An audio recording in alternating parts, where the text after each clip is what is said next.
என்னடா அது அப்படின்னு பின்னாடி போயிட்டு இருந்தேன். லிங்குசாமி வாய் விட்டு அழ ஆரம்பிச்சிட்டாரு. சரி அவரே அழுகுறாரு, நமக்கு என்ன வந்ததுன்னு சொல்லிட்டு அதுக்கப்புறம் டிஷ்யூ பேப்பர்லாம் வச்சு கண்ணை தொடச்சிட்டு அதை பார்த்தேன். ரொம்ப பிரமாதமாக அவங்க 2 பேருக்காக நான் என்னை வந்து 2 பேரும் அழ வச்சிட்டிங்க. அது பத்திரிகை நண்பர்கள் அனைவருக்கும் வணக்கம்.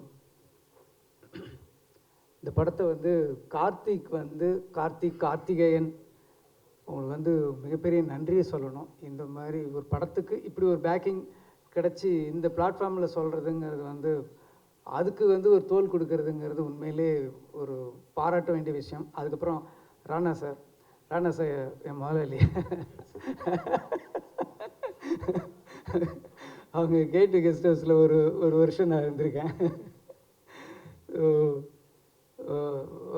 நீங்கள் வந்து நம்ம இண்டஸ்ட்ரிக்கு வந்து நீங்கள் தொடர்ந்து படங்கள் பண்ணுறது எனக்கு பர்சனலாக உங்களுக்கு நான் தேங்க்ஸ் சொல்லணும். அது இந்த மாதிரி படத்தை வெறும் சண்டை ஒரு சாங்கு இந்த மாதிரி ஒரு படம் பண்ணாமல் ரொம்ப இப்படி ஒரு படங்களையும் நீங்கள் பண்ணுறது வந்து அதுக்கு பேக்கிங் வந்து நீங்கள் பண்ணுறது வந்து உண்மையிலேயே ரொம்ப சந்தோஷமாக இருக்குது.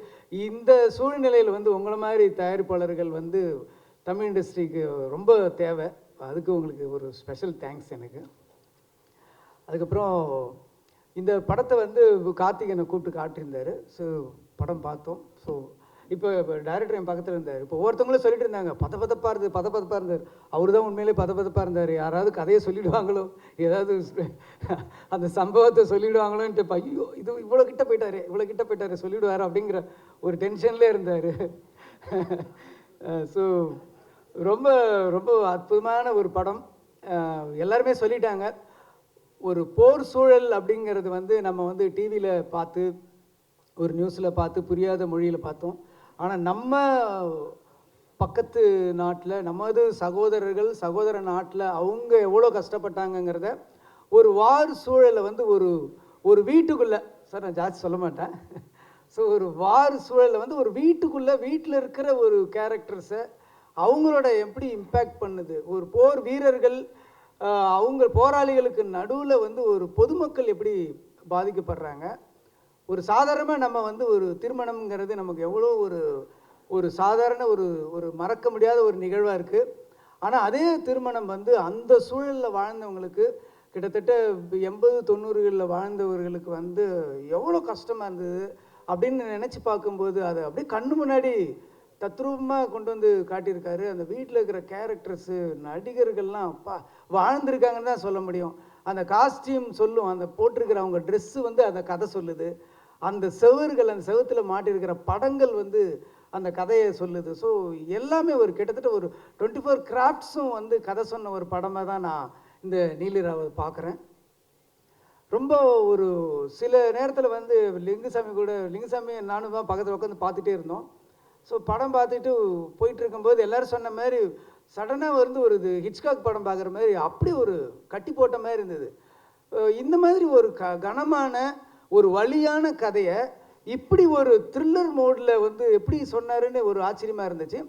ஸோ படம் பார்த்துக்கிட்டே இருக்கும்போது சில காட்சிகள் வரும்போது அப்படியே மனசை உலுக்கி அப்படியே கண்ணிலேருந்து தண்ணி வர ஆரம்பிச்சிது. கண்ணை வேறு துடைக்க முடியல, கண்ணாடிக்குள்ளே விரல் விடுற மாதிரி ரொம்ப இதாக இருந்தது. அதனால் கொஞ்சம் அப்படியே பேக் போனேன். ஏன்னா நமக்கு படம் பார்த்து அழுகு இருந்தபோது பக்கத்தில் இருக்கிற ஒரு சின்ன ஈகோ இருக்கும் நமக்கு. என்னடா அது அப்படின்னு பின்னாடி போயிட்டு இருந்தேன். லிங்குசாமி வாய் விட்டு அழ ஆரம்பிச்சிட்டாரு. சரி அவரே அழுகுறாரு, நமக்கு என்ன வந்ததுன்னு சொல்லிட்டு அதுக்கப்புறம் டிஷ்யூ பேப்பர்லாம் வச்சு கண்ணை தொடச்சிட்டு அதை பார்த்தேன். ரொம்ப பிரமாதமாக அவங்க 2 பேருக்காக நான் என்னை வந்து 2 பேரும் அழ வச்சிட்டிங்க. அது ஸோ ஒவ்வொருத்தரோட அந்த சின்ன பசங்கள்லேருந்து அந்த கேரக்டர்ஸ் பேசுகிற மொழியாகட்டும், அந்த டயலாக்ஸ்லாம் வந்து ரொம்ப பிரமாதமாக இருந்தது சார். நான் வந்து லிங்குசாமி நானும் தான் பேசிகிட்டு இருந்தேன். வெளியே வந்து மணி சாரோட டயலாக்ஸுக்கெலாம் நாங்கள் ஒரு பயங்கரமான ஃபேன். ஏன்னா மணி சாரோட டயலாக் வந்து நீங்கள் ப்ரெடிக்ட் பண்ணவே முடியாது. இந்த கேரக்டர் இது சொன்னால் இதுதான் பதில் சொல்லும் அப்படின்னு நம்மளால் யூகிக்க முடியாது. அந்த மாதிரி வரிகள் வந்து இந்த படம் ஃபுல்லாகவே இருந்தது. ரொம்ப பிரமாதமாக இருந்தது. இது கிளைமேக்ஸில் வந்து ஒரு ட்விஸ்ட்டுன்னு சொல்கிறது வந்து சினிமா லாங்குவேஜ், அது ட்விஸ்ட்டுன்னு சொல்ல முடியாது, ஒரு உழுக்கல் இருக்கும். எல்லோரும் சொல்லிட்டாங்களே சார், எல்லோரும் சொல்லிட்டாங்க கல்யாணம்னு சொல்லிட்டு, அதனால நான் சொல்கிறேன். அது தாண்டி சொல்ல மாட்டேன். அது மேரேஜில் எண்டில் ஒரு மனசை உழுக்கிற ஒன்று இருக்கும். அது ஒரு நிமிஷம் உங்களால் ஒரு 2 செகண்ட் ஆகும். நம்ம பிரெயின் போய் அதை மெமரி பண்ணி இதுதான் சொல்கிறாங்களா அப்படின்னு சொல்கிறது இது இருக்கும். அதில் ஒன்றுமே சரி, அந்த நான் வெளியில் வந்தப்போ கூட பேசுவேன், அந்த படம் முடிஞ்சதுலேருந்து இன்னொரு கதையை ஆரம்பிக்கலாம். அங்கேருந்து என்ன காரணத்துக்காக அந்த அந்த திருமணம் நடக்குது, அந்த திருமணம் நடந்து முடிஞ்ச உடனே என்ன தொடருது அவங்க பயணம், அந்த தொடர்ந்துலேருந்தே ஒரு படம் பண்ணலாங்கிற அளவுக்கு ரொம்ப கனமான ஒரு ஒரு படம். வாழ்க்கையை வந்து அப்படியே பிடிச்சிருக்கு. ஸோ இன்றைக்கி வந்து யோசித்து பார்க்கும்போது அதில் வாழ்ந்த நிறைய கேரக்டர்ஸுகள் இன்றைக்கி இருக்க மாட்டாங்க, இல்லை அப்படின்னு நினைக்கும்போது அதுக்குள்ளே ஒரு பெரிய ஒரு வலி இருக்க செய்யுது. ஸோ படங்கள் எல்லாம் பாருங்கள். இந்த படத்தை வந்து ஓடிடியில் பார்த்துக்கலாம் அப்படின்னு வந்துடாதீங்க, தியேட்டரில் வந்து பாருங்கள்.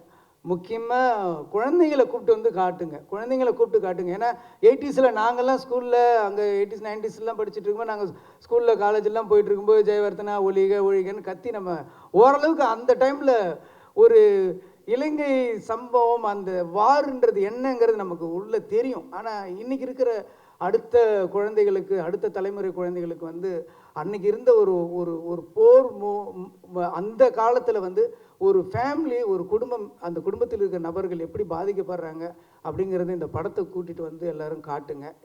சாதாரண ஒரு பொழுதுபோக்கு படமாகவும் இருக்கும், ஒரு படமாகவும் ஒரு த்ரில்லர் மூடும் இருக்கும், அதே சமயத்தில் ஒரு கனமான ஒரு கண்ணீர் கதையாகவும் இதுக்குள்ளே இருக்குது. அதனால் எல்லோரும் இதை பாருங்கள். பத்திரிகை நண்பர்கள் இந்த படத்துக்கு ஒரு உங்களோட சப்போர்ட்டு இருந்து இந்த படத்தை பெரிய படமாக கொண்டு வரணும் அப்படிங்கிறது என்னுடைய வாழ்த்துக்கள். தேங்க்யூ.